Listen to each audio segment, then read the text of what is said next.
is social media headlines, everything that I'm paying attention to in the space that I think will impact either my clients or myself as a creator. My name is Kip Russell. I have over 1 million followers and I help some of the world's biggest brands.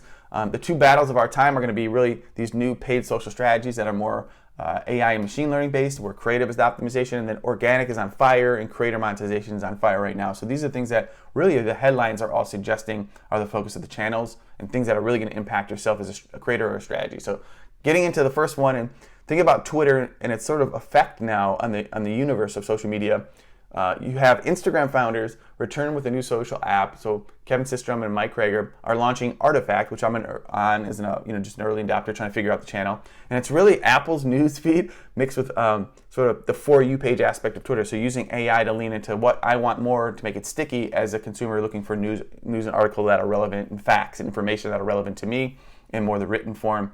And I think this is them trying to catch the residual effect of Twitter. Maybe people are leaving Twitter that used to consume it for news. You're not seeing a lot of news on Facebook anymore based on the algorithm and all the drama of that. And again, there is some good content on TikTok, and you can go to long form content on YouTube. But this is sort of that middle ground where people just want to see the headlines of the day, maybe dive into some other stuff. And this is going to be interesting. I guess they're going to add some more social elements of it. So you're sort of seeing the social part coming later and more the For You page and the information, right? The interest, that's really where the game is gone. What am I interested in? What do I want to consume and learn more of? They show me more of it. Less about the social part of it sort of second, right? And building that community around it.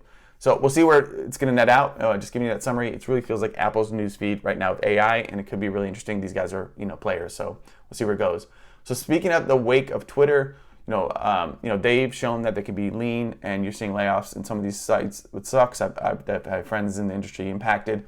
And Meta's even talking about another round of layoffs. And I think the other big aspect which leaked is Meta's exploring, and this is again according to some people on Twitter and social media today just reported on it. So Meta could be exploring paid blue check marks on Facebook and Instagram. So Twitter launched out Twitter Blue. It was all in the news. People were making fun of Elon for trying to get people to charge $8. I'm actually someone paying $8, so I'm one of those suckers. But again, I want to figure it out, see what the value is. There was some bookmarking aspects, some new adoption stuff, and like showing up in comments is a priority. So I wanted to explore it and see what it makes sense.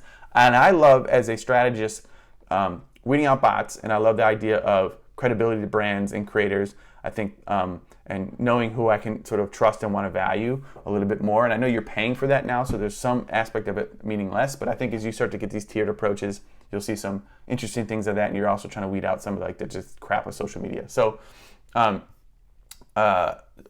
So in the wake of that, so Meta's exploring paid blue check marks on Facebook and Instagram. So again, they might be rolling this out, one, to make up for missed ad revenue, two, to build that continuity. Hey, we know we're going to get 20 million in subscriptions from these brands and creators or whatever it's going to end up being. I think they'll start more at like the broader aspect of it. But I definitely think this has value to people who want to be considered legitimate. And I think it's really hard to get lots of brands should already have blue check marks, but the process is really not a good one in general. So I could see this being a fast track to that. And I know several of my clients, I would recommend paying for it right away because they want to be considered legit. So we'll see where this goes. I mean, I could see all platforms adopting a version of this. And it feels like it's something they should have probably started with, and not, maybe tiered. Again, small businesses, it's $10 and you get some sort of value. And I could see on the wake of this, Twitter's announced that they want to do a $1,000 badge for certain brands. And I think they're trying to feel out, if we give you X and maybe trigger the algorithm to show, more of your followers our content, there could be a lot of value in that. And it goes back to the two battles. Can we get more organic reach? And maybe there's a pay aspect that's more reliable than just paid ads. And then maybe there's, adopting those new paid strategies. So Twitter, again, exploring this $1,000 badge. I don't want to get too into the weeds of it, but really the gist is, they'll just give more perks, and I think they're trying to figure out what is something that we can get more continuity from, which is a great way to build business, and then what ultimately do the brands want to trade off that value. And I could see if you have 1 million followers and you can get 25 or 30 or 50% of the people to see every post, I could see brands paying $1,000, maybe a little less for that, just to have that access, which they used to have back in the day anyways. And you're seeing even TikTok go through like the less organic reach now. And I think is the battle of ads and organic reach is going to be the mix, right, of all the strategies moving forward. Let's see what else we got here. paid check marks. We just talked about that. We got TikTok. TikTok's going through an interesting phase. So TikTok plans to create a revenue share program as user growth stalls. So for the first time you're seeing in a while, sort of TikTok, especially in the US, plateauing. And I think you got a couple things going on. You got the bad press of their affiliation with China and that they're spying on us, and people are just like, I'm going to stick to Meta and Reels or Shorts because those are actually getting better. And then you're seeing, the creators not making enough money through the creator fund, and also, just getting dinged all the time by their community guidelines, and it's really choked a lot of creators. I've seen creators say, screw it, I'm going to Shorts and Reels. So they sort of had a double, even though they started off great, they really didn't grow the monetization fast enough for creators. And then you're seeing people getting burnt out, they're moving to channels where they can make a living. And then the other aspect is the guidelines are choking some creators. I know, I got hit for a while and had to repivot my strategy, and so did other creators, on things that were very G-rated. And I think that pushed creators to push myself to Reels and realize I can make more money on Reels, so I'm going to focus there. So, lot to see what's going to go on with TikTok. They have a lot of work to overcome. Are they going to get sold off? Are they going to chop off from the main system? There's a big hearing coming up, I think. It says here in one of these articles, reading, just give me a second.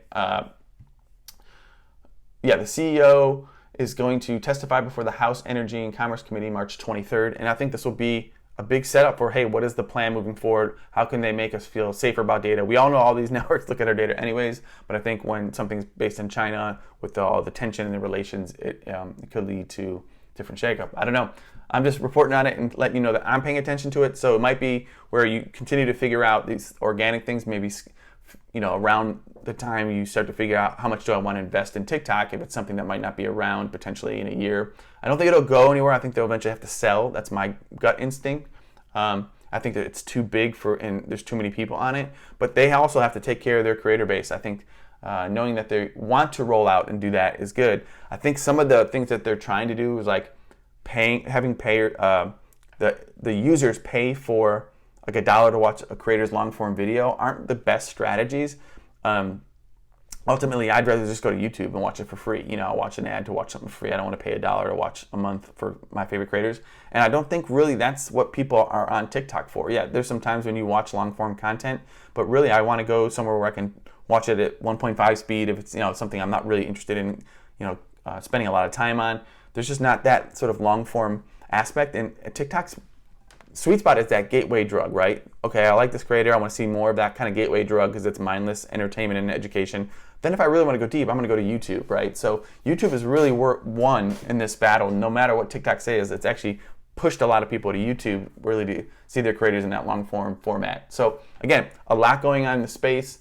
I think what we'll get into in these other videos are more maybe tactical in some of the paid aspects. Again, a couple things we could talk about. I don't want to jump into it. It's just how the paid strategies with Advantage Plus, like on Meta, or Power 5 as they're calling it, are really based on broader strategies, right? Leaning onto the machine learning, the AI, and creative is now becoming the hook. You have to make sure that not only is your creative good in the ad, that it's going to really, conversion rate optimized landing page, and that sweet spot of like conversion, or that if you're doing informed leads, that you're thinking about testing those leads to see if they can become better for quality or quantity, depending on what you're figuring out. So a lot is changing. It's an exciting time, and I think the other battle that my company and myself, we're all trying to figure out is the best way to measure these channels now that they're not as good and GA is getting worse. We need third-party tools to help us tell those stories. So a lot going on in the space. Leave a comment, anything you want me to dive into deeper. This is your social media headlines